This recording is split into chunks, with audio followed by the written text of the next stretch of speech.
The White Sox lost today in spring training, but we will continue to talk about the storylines that are developing. We have a guest today. Adrian White of Future Sox is joining the program. We'll be back, or I guess right now, here on the CHGO White Sox Podcast.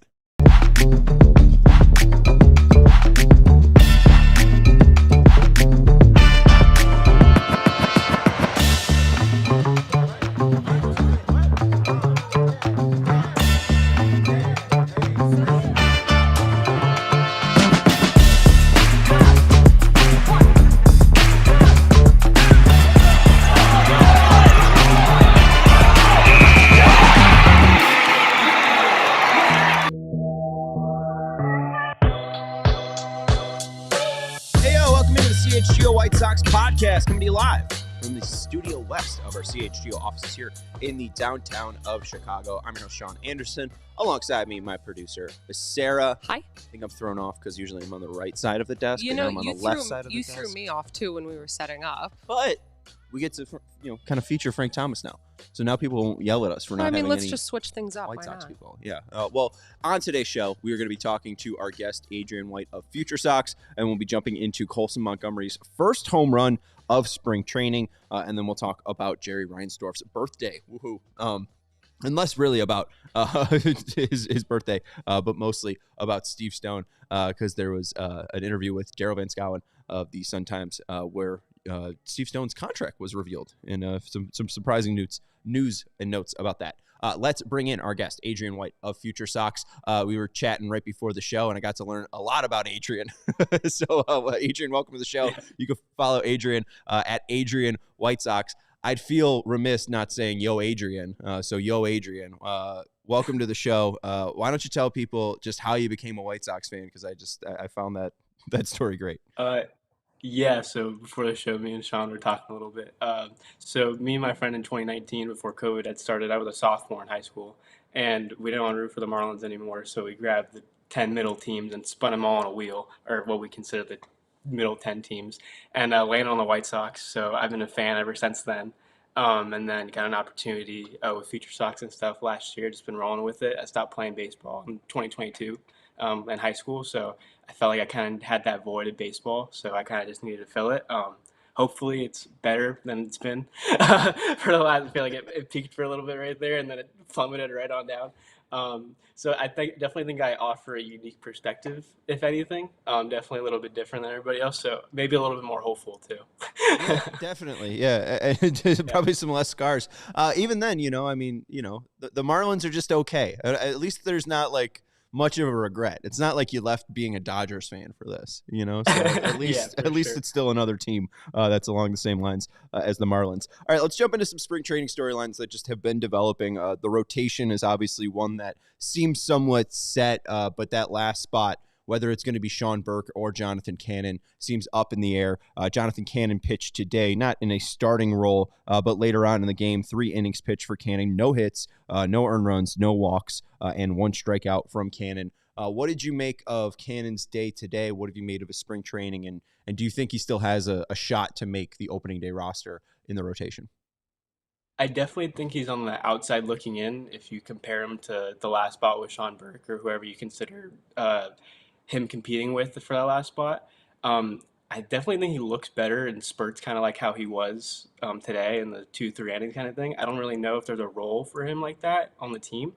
So it kind of seems like he'll start out in Charlotte, but he looked pretty well today. I saw you and Dylan were talking about that new sort of pitch with a sweeper slider sort of thing. So definitely interesting because that pitch created out really well. And I mean, he did really well today. He went 3 innings, got 9 outs, 35 pitches. So I mean, it was overall really solid for him. So if you can keep building on those kind of things, and maybe Sean Burke doesn't have a great spring, but it's definitely interesting to see. But yeah, I definitely think he's on the outside looking in for right now.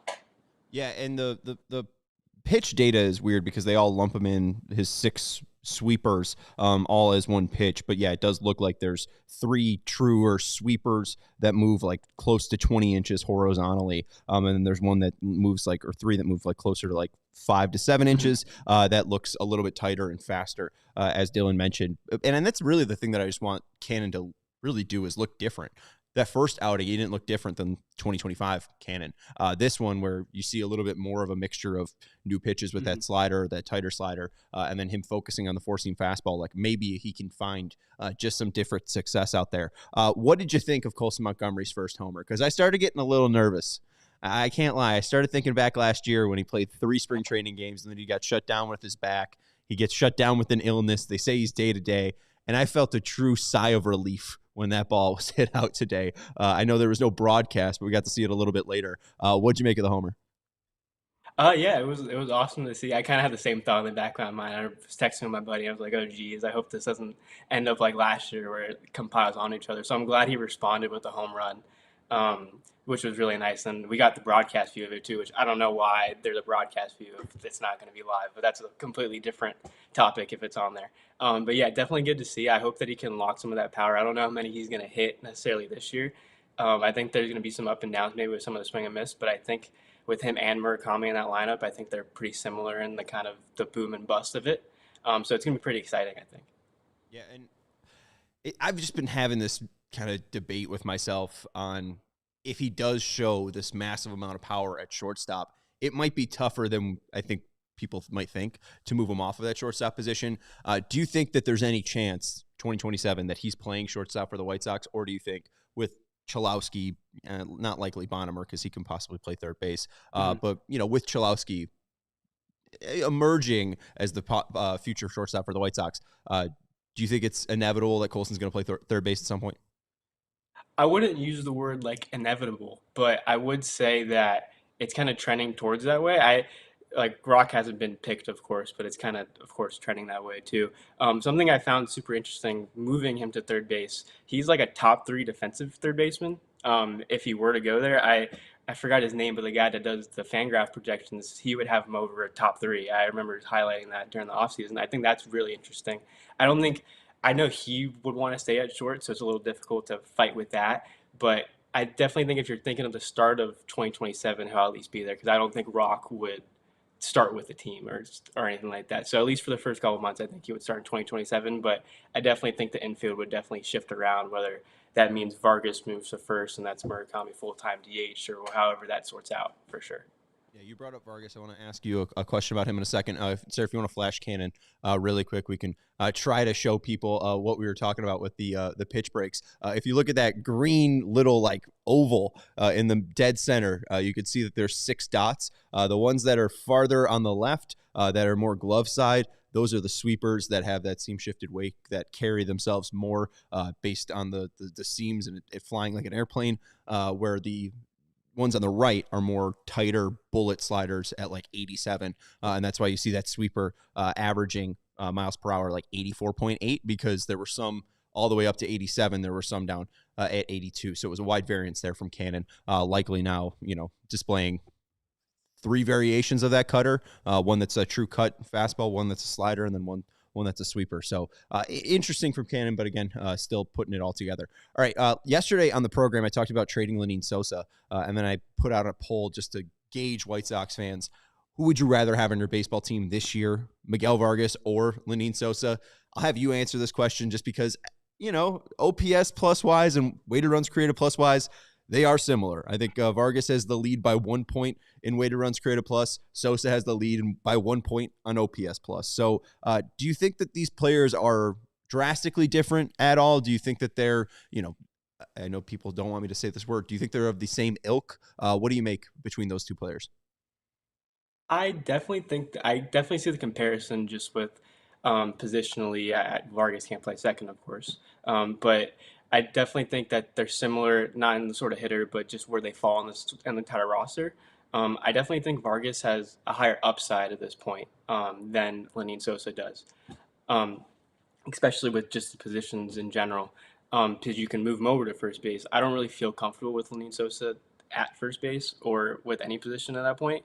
I think that if teams, I was listening to your podcast yesterday, I think if teams were looking to trade for him, they would have done so by now, or would have been done already. I think he's going to end up on this roster just because I don't see him, one, going through waiver or putting him through waivers. You're going to lose him, and then 2, like he hit 22 home runs last year. So, and he's also shown that he can also, with consistent playing time, do that. So I don't know if that negates him hitting like he did last year with all that. I know that's a lot of different points all at once. But yeah, I definitely would lean Vargas in the situation for sure. Looking at spring training performances so far, it's only been, I think, 6 games now. What have you, or who has stuck out the most to you, whether it be pitcher, hitter, who has made the largest impression on you so far? Sam Antonacci for sure has definitely made the biggest impression. I think from a future Sox perspective, like been waiting to see that sort of thing. I don't think he'll break with the club, but I'm definitely interested to see like how he plays in the World Baseball Classic and how much time he gets like other positions. I know there's been some talk of him possibly going in the left field, and so I mean we'll see how that ends up going with Andrew Benintendi and how they want to consider the outfield play.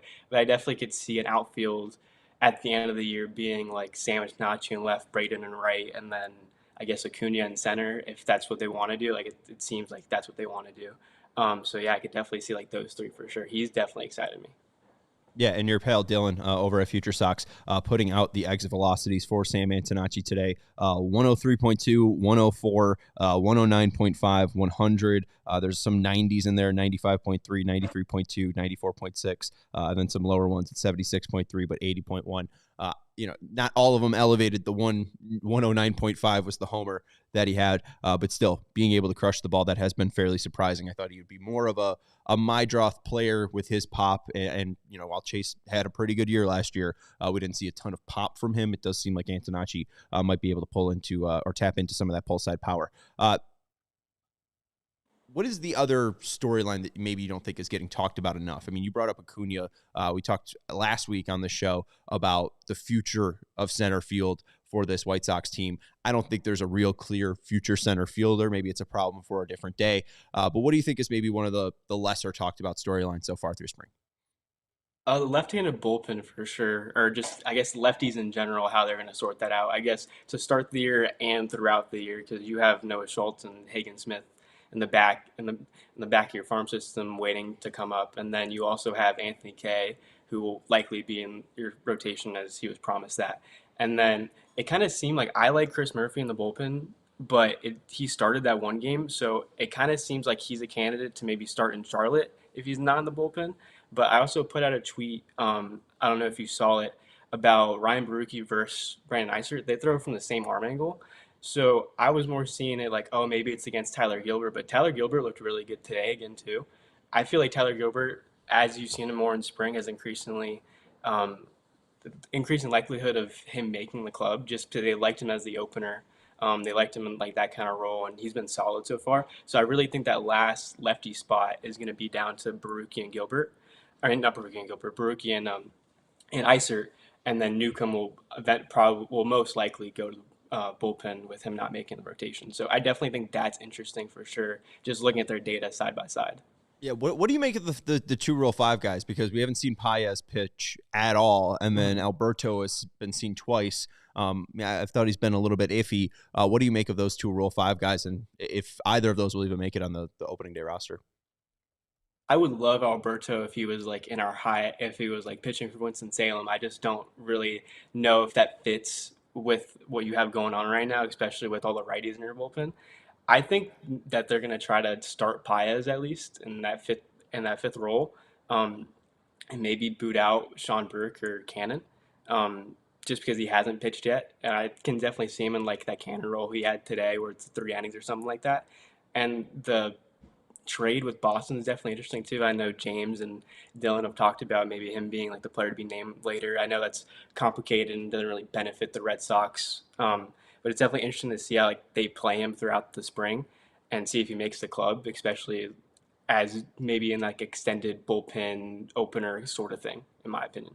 Yeah, it seems convoluted at this point because you mentioned, I mean, they have some decent major league lefties right now, and if they do want to have the best bullpen possible, I don't think it includes Paez or Alberto.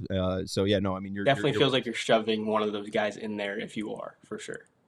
Right. I mean, it definitely feels like a force. I mean, Paez is a top 10 prospect, or at least was a top 10 prospect in Boston's system. So I understand the importance of him, but I mean, both guys didn't pitch above high A, and I know pitching can be a little bit easier to advance, but I mean, even if they have the best control in the world, I mean, I don't know if Paez is just strong enough. He's like only 20 or something or so. So it's just, it seems like a insane needle to try to thread for the White Sox. But yeah, no, I think Gilbert Murphy would make a lot of sense to add on to the lefties in that pen.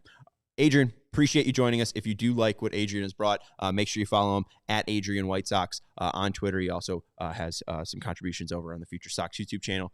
They do a fantastic job. Are you consistently on a show? Where can people find you if they can consistently find you on Future Sox? Honestly, or do you just fill in on for Dylan? Twitter and Instagram, and I'm writing a bunch. So yeah, I'm trying to get more on the podcasting side and see how that goes. But definitely just trying to write and get on Twitter as much as possible. Hey, and you've done something I haven't done. You were at the winter meetings, so I mean, you're putting in the work.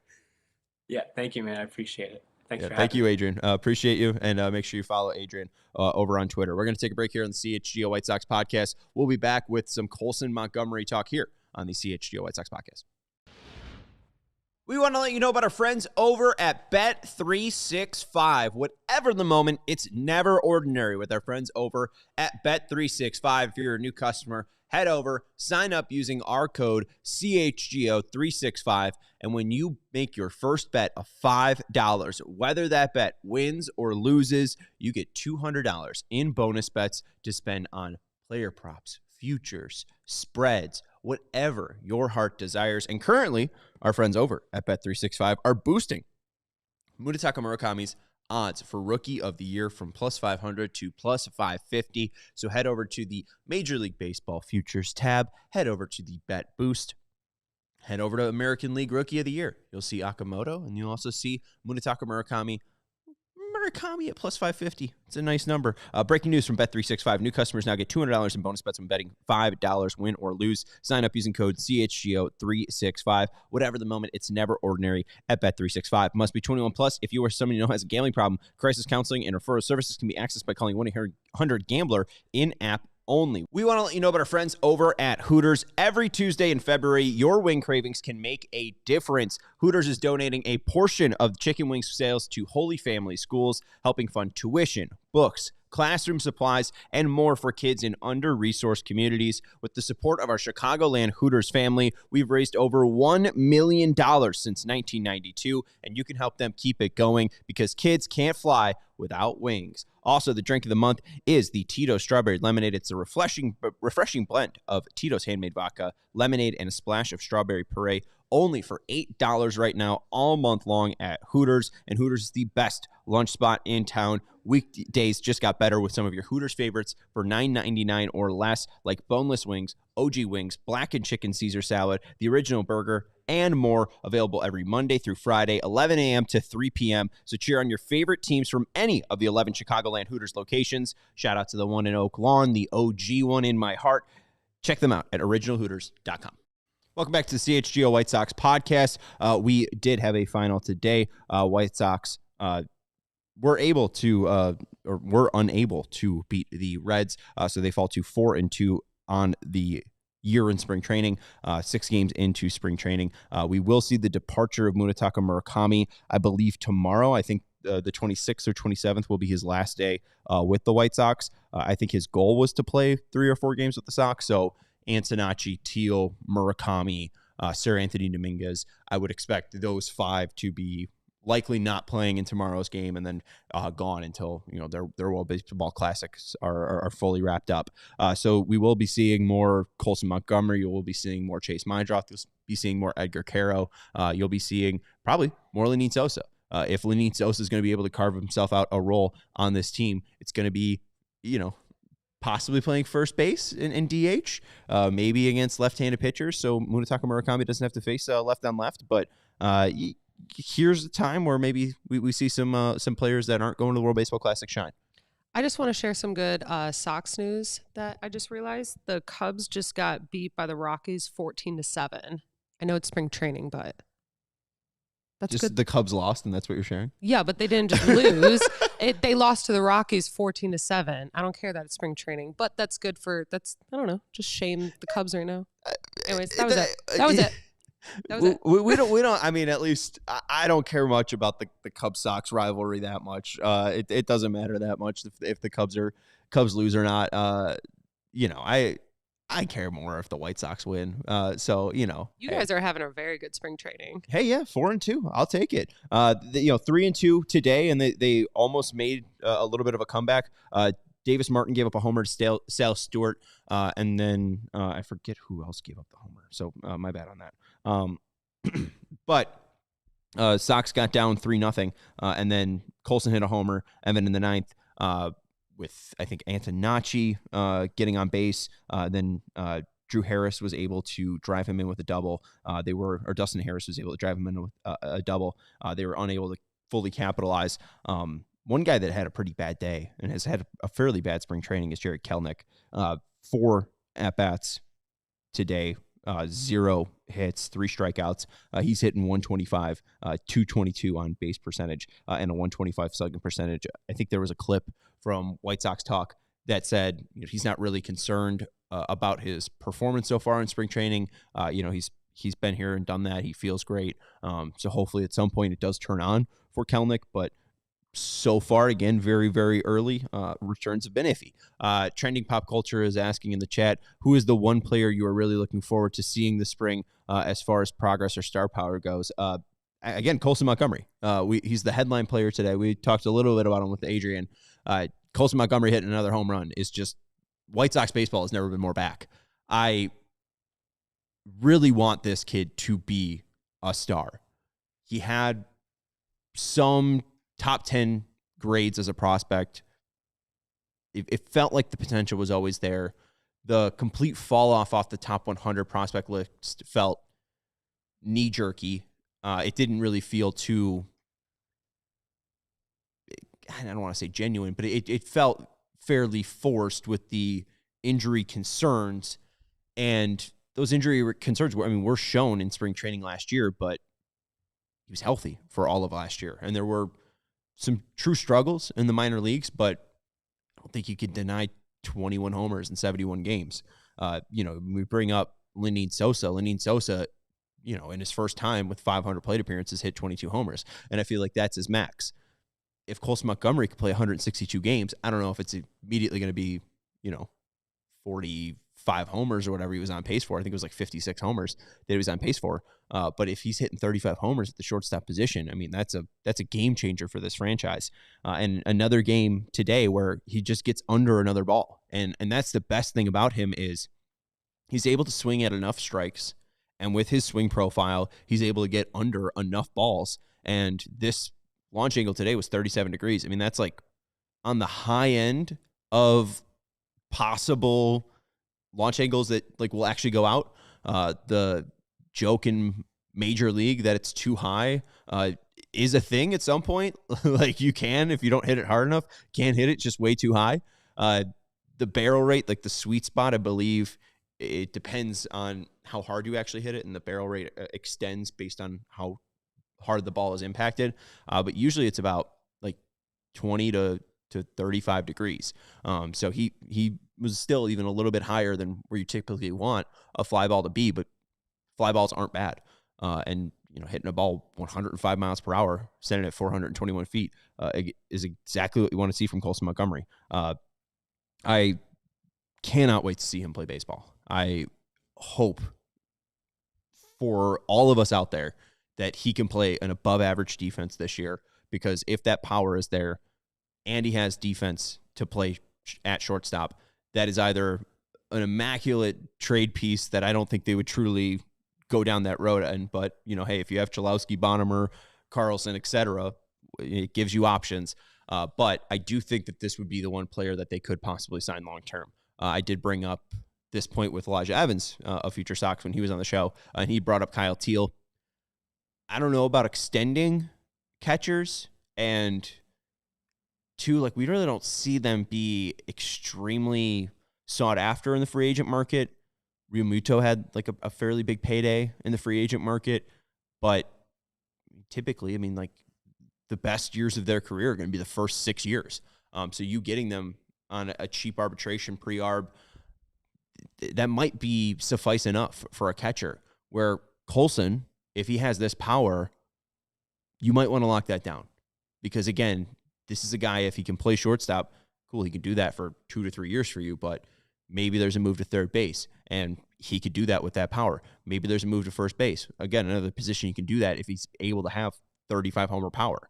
So I wouldn't be surprised if next year, if there was an extension to be given out to this young core, it going to Colson Montgomery. His bat speed is also just, again, undeniable. And I know a lot of that bat speed is connected to the health of his bat and the health of his hips and athleticism. But still, it's like Giancarlo Stanton level. And he doesn't even have the muscles of Stanton. It's an extremely quick and twitchy athlete that really just hasn't been failed so far at the major league level. And I know it's spring training. I know it's one home run off of, who even was it? I mean, I don't think it was a major league pitcher. No, it wasn't Burke. It was the guy after him. Richardson? Who the hell is Richardson? Lyon Richardson? Did he pitch in Major League Baseball last year? Okay, he did. Career 6.05 ERA. So again, maybe I shouldn't glaze Colson this much. He had a homer off a guy that has allowed 9 homers in 55 innings pitched. So, hey, maybe I shouldn't be singing his praises too much. But again, 21 homers in 71 games is nothing to be denied about. I mean, Roman Anthony's being touted as this, like, the next great thing in Boston. Both of those players played 71 games. I understand Roman Anthony's 3 years younger. But Colson Montgomery put up a better 71 games than Roman Anthony did. And Colson Montgomery's not getting the same talk and same chatter that Roman Anthony is. If he's able to go out there and prove above average defense and show the above average power that we saw last year, I do think that this is a true corner piece of the White Sox. If we are looking for teams past Jerry Reinsdorf's ownership that can possibly be in contention, I think Colson Montgomery likely needs to be a part of that future. If the White Sox are building everything right in-house and they're building the culture that Chris Getz wants, Colson Montgomery should be the corner piece of, the next inevitable AL Central White Sox championship team. Hopefully that is a thing. But I do think we're a little bit far out from that. I'm not going to look into the 4-2 record and the 3-2 loss today against the Reds as any big wins or gains here. We still have to play some Major League Baseball games. So again, I'm not trying to get ahead of myself. We're going to take a break here on the CHGO White Sox podcast. We will be back to talk about Jerry Reinsdorf here on the CHGO White Sox podcast. We want to let you know about our friends over at Huel. I'm showing off the Black Edition ready-to-drink protein drinks. These have been a lifesaver in the office for me. Can you believe that we're already 2 months into 2026? You hope you're still keeping up with your resolutions that you made at the beginning of the new year. Huel is a perfect solution for high-protein routine support. So if you are still in that routine or want to get back on track, Huel is a perfect companion. It's also great for busy days, habit building, convenience, and control in 2026. And you get 35 grams of protein, 27 essential vitamins and minerals, no artificial sweeteners, colors, or flavors. It's gluten-free. It's under $5 per meal. And again, it is a complete meal that you can grab and go. And if you do forget your lunch, like I have plenty of times this year, it is a complete lifesaver. And if you do want to control your companion, customize your companion, there's also the Black Edition powder that you can add or lessen your protein to your desire. For a limited time, you can get Huel today with our exclusive offer of 15% online with our code WHITESOX15 for new customers only. Thank you to Huel for partnering and supporting our show. And you can head over to Huel.com/WhiteSox15. And if you're busy, this is a game changer. We also want to let you know about our friends over at Four Seasons. Sarah, are you ready to sing in front of people? Yes. For all the right reasons, call 866 Four Seasons. Winter is here. Is your home's heating up for the challenge? Now is the time to schedule your Four Seasons furnace tune-up. If you're thinking about a whole home generator, they have you covered. At Four Seasons, they guarantee same-day installation for all your heating, cooling, plumbing, electrical, and generator needs with no extra charges for nights, weekends, or holidays. And you can save up to $4,000 on furnace and comfort systems with Four Seasons heating, air conditioning, plumbing, sewer, and electric. Furnaces start at $39 a month and furnace AC combos at $57 a month. Call today and save $50 from your trusted local experts. Four Seasons, they're trusted local experts in heating, air conditioning, plumbing, sewer, and electric, and they've been serving Chicagoland for over 50 years. Four Seasons, your trusted local experts for heating, air conditioning, plumbing, sewer, and electric. Visit fourseasonsheatingcooling.com for all their special offers and money-saving coupons. That's fourseasonsheatingcooling.com. Welcome back to the CHGO White Sox Podcast. We want to let you know about the great Die Hard sale that is currently going on. You can head over to allchgo.com/diehard. If you sign up, you get a membership for $36 a year. Typically, that's around $80 a year, so you're getting a huge discount right now, and you also get great access to our draft content. If you are dying to know what the Bears are going to do with their first round pick in the upcoming draft, we have some great tools for you written by our staff. So head over to allchgo.com/join if you are interested in becoming a diehard. You also get a free shirt when you do sign up. Let's welcome you back here to the CHGO White Sox Podcast. We also have a trip heading out to spring training on March 5th to the 8th, 2026. We were able to tell our guy Matt, who stopped in here, we got to sing in front of Matt as well. We're going to spring training presented by Shady Rays. Use code CHGO to get 35% off polarized sunglasses over at shadyrays.com. You can head out to Arizona with us March 5th, 6th, 7th, and the 8th. On the 6th and 7th, I will be going to the White Sox games. I will be going to see them take on the Mariners and Diamondbacks. So if you do want to go check out any of those games with me, head over to allchgo.com/events. We also, if you are a CHGO Bulls fan, we have added our Bulls crew to the trip. I believe so far Big Dave and Matt are going. Will is still questionable. Nice. And then I don't think I'm going to now. You're going? Yeah, this was all yesterday stuff, but hell yeah. I'm going now, and then the Bulls guys are going to go. Well, let's go. We just got a bigger crew that's coming now. It's a party. Yeah. All right, let's go. That's fun. The Bulls one should be fun. That one's on to start off the day. Yeah, so we should have a fun time there. But yeah, first time in Arizona, so let's have a ball. Let's talk a little bit about some of the Arizona baseball that's been going on. Luis Angel Acuna has had, 5 batted ball events in his White Sox spring training career. And one thing that he has been able to do so far is impact the ball. The previous games, 102.7 against the A's. That was a double. 99.1 miles per hour exit velocity, and then 95.7 miles per hour. Those last two were field outs, so again, nothing to write home about. But then today, 88.7 miles per hour. That was a single, and then later in the game, 107 miles per hour that got into the outfield. One thing that did seem pretty evident with Acuna is it didn't seem like a proper shift of weight for the player when you're looking at some of his swings, especially in 2024. He has a really solid base. In 2025, it feels like he's coming off that base, especially if you look at his back foot. It feels like he gets pretty much disconnected from the ground and then loses all of his power. So if the White Sox are able to keep him level and he's able to transfer that power into the bat and is able to impact, I think you'll be able to see more line drives from him. And if he could just be a line drive machine with that speed, he should be able to be a decent player. It's just about that transition to the outfield. Can he play center field at that small of a frame?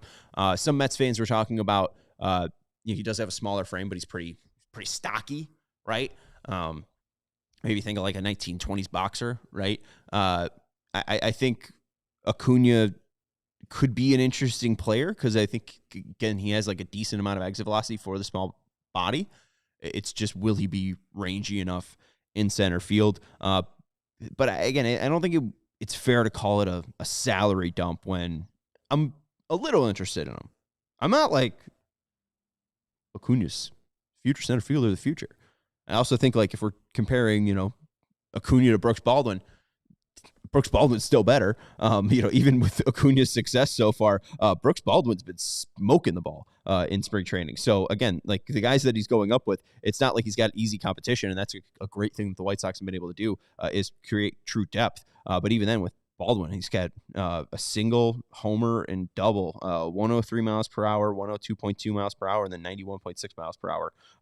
He's been able to, again, really show damage, at least from the left side. And he's an actual switch hitter, unlike Luis Angel Acuna. So again, versatility is a huge thing for Brooks Baldwin game, whether it be him in right field, left field, center field, third base, second base, or shortstop. Baldwin could play all around the field. Another one, too, shout out to the comment section. We were fairly active yesterday about the Lenyn Sosa trade conversation. One guy, Sam commented on Monday's show too. So Samuel, thank you for hanging out with us and being a consistent part of the show. But Sam mentioned that I threw out Tommy La Stella and Matt Stairs as comps for Lenyn Sosa, but those players are lefties. My bad. I meant just like, bat only pinch hitter. I know that Lenyn Sosa, I'm not having a Chris Getz moment here. I know Lenyn Sosa is a righty, but maybe a right-handed version of Tommy La Stella, maybe a right-handed version of Matt Stairs. So we'll see what happens with Lenyn Sosa, and he's gonna be another player too. I didn't mention him earlier with the World Baseball Classic going out. Oh no, I did. Him taking over at first base. You should see more Lenyn Sosa coming up. It is Jerry Reinsdorf's birthday today. I don't really think we should have a celebration or a party. Jerry Reinsdorf turns 90 years old today. Back on February 25th, 1936, Jerry Michael Reinsdorf was born in Brooklyn, New York, to the son of a sewing machine salesman. Does not mention what his mother did. Well, it was the 30s, after all. I bet she raised young Jerry. But he was in the stands the day Jackie Robinson debuted for the Brooklyn Dodgers, breaking the Major League's longstanding color line. I'm just reading this directly off of Wikipedia because I don't know the man personally. But he's 90 years old, and I do know that. And he's obviously been a real part of consternation. I don't know is that a word? I don't even think it's a big word. I don't think I'm saying it right. I don't think I should. Strife, anger, tenseness, consternation. I mean, I just told you yesterday I can't pronounce words correctly. You have undiagnosed dyslexia. I'm not even going to try this one. Yes, consternation, amazement or dismay that hinders or throws. Merriam-Webster is still loading. Throws into confusion. I don't even know if it's consternation. People are just pissed off. I don't think they're flummoxed. I think they're mad. Jerry Reinsdorf has been a spot of anger for the Chicago White Sox. And one thing that I did find interesting from Daryl Van Schouwen, outside of the note that we'll talk about in a second, Steve Stone did talk about Jerry Reinsdorf. Stone is not the only one envisioning better days ahead, perhaps before billionaire private equity investor Justin Ishbia takes ownership of the Sox in the next few years, but touts Jerry Reinsdorf loyalty. I am very excited for a new day in Chicago. I understand that Matt Ishbia has had a fair amount of losses and downward headlines out in Phoenix. Hasn't been the smoothest of sailings for Ishbia out in Phoenix. Hopefully his brother runs a smoother operation, and I know that loyalty has been one thing that has been touted for the Chicago White Sox. I don't know if they've necessarily had like major scandals, and that's the one thing that I think the White Sox have been able to do is like avoid some true like messy situations. Like, you look at the Black History Post month to start off this month, like it's not a good look. I also don't know if you can actually say like they intended to leave Frank Thomas out because they had more to post within the month. There's the Benetti issue, which is again more of a Jerry issue. It's funny to talk about loyalty. And in this piece, Jeff Agers, but Daryl Van Schouwen says Stone, who's entering the second year of his 5-year contract in the TV broadcast booth, as well as his third year with play-by-play voice John Striffen, Stone's deal came courtesy of Jerry Reinsdorf, so his glass half-full portrayal of the White Sox operations is no shocker. It's funny to hear loyalty when, again, like Jason Benetti was from around here. I'm not trying to rehash this, but like he's loyal to some people, he's loyal to none. And then again, like he didn't like Jason Benetti, so he wasn't loyal and he let him go. Like they've been able to stay away from like large scandals. Like the Clevenger thing was probably like the biggest and ugliest thing that I can think of in the past 10 years. But even then, it's just like minor relationship things that just consistently have Jerry Reinsdorf coming up in White Sox business when I understand he's the owner, but it really feels like he shouldn't.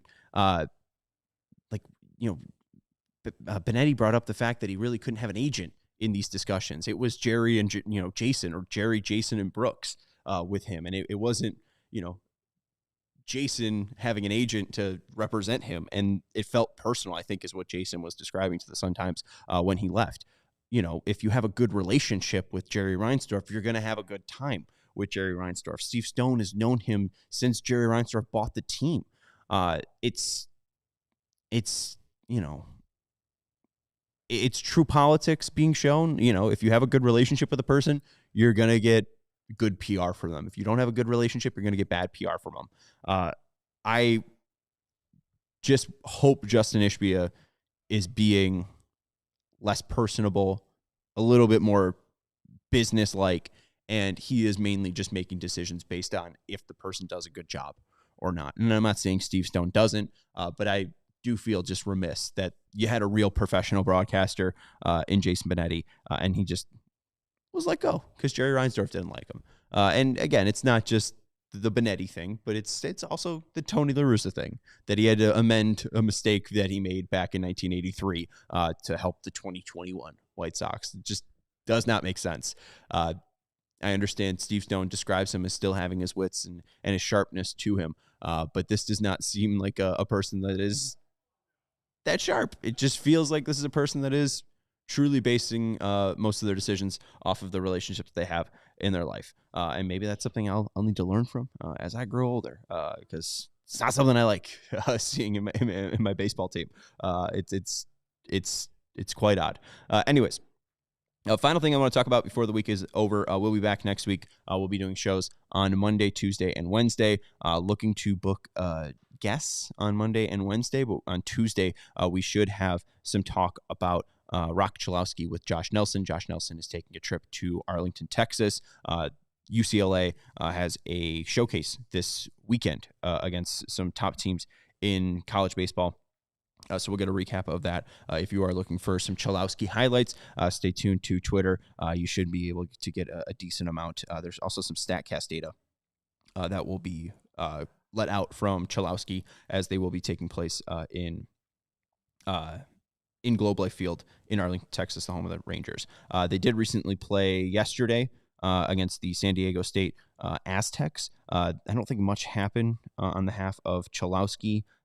He got on base. He did have a hit and a walk, and then struck out once, but no home runs from Chalowski.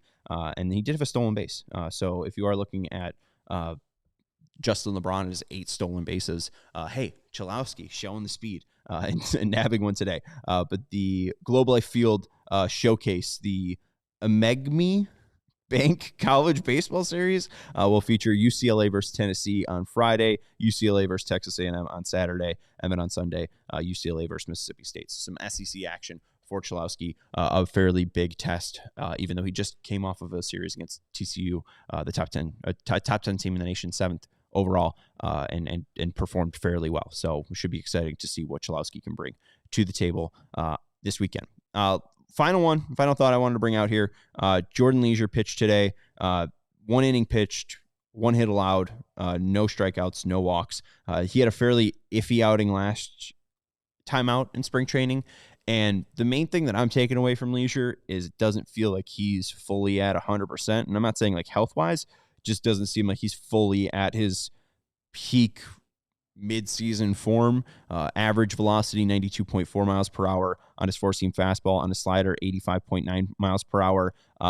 The depth and the slider on that, like the velocity, the depth, and the shape looks fairly consistent for Leisure, but the four-seam plot looks very scattered, and that shows in his zone rating. He was just all over the place, really unable to locate. 27.8% of his 18 pitches were in the zone. So he had a fairly tough time today, and that stuff really doesn't have that zip on it. There was 0 whiffs today for Jordan Leisure. So it's something I'm monitoring. I don't think I'm like concerned about. I think he's going to be fine come regular season. But Leisure has been a little bit iffy. Not exactly what you want to see from Leisure on the day. I think YouTube chat's down, so we really didn't get much feedback, but we got 18 likes.